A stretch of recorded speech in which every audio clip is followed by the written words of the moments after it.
In the last episode, I talked about how the dam was no longer just leaking, it was on the verge of breaking, and how I could no longer avoid the things I had pushed away for years.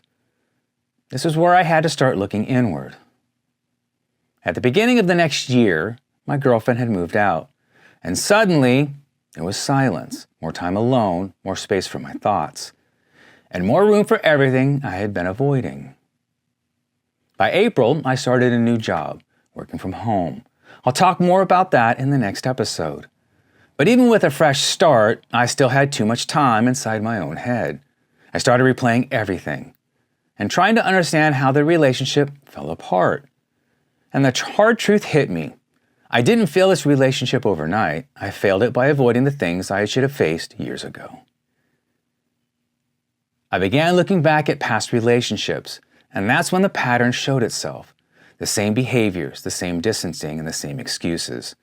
I would convince myself why something wouldn't work. I'd nitpick. Find reasons to pull away, not because the other person was wrong, but because building a wall felt safer than being vulnerable. Instead of communicating, I grew distant. And the scary part, to me, that felt normal.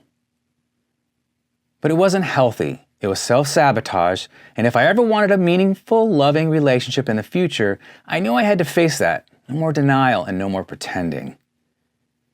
Before she left, we had one last conversation, and it was humbling. I apologized for failing her, for not giving her what she needed and deserved. I spoke honestly, admitting things I should have said much earlier. I gave it one last effort to save the relationship, but it was too late. She had already made her decision, and I had to accept that she was leaving. That's when the dam didn't just leak anymore, it started flowing. All the fear, all the patterns, and all the self-sabotage I'd lived with for as long as I can remember come rushing to the surface. And there was no turning away. In the next episode, I'll talk about the moment the dam finally broke. The moment I was forced to humble myself, take accountability, and confront the pattern that shaped my life for years. That was the turning point. And that's where the real change began.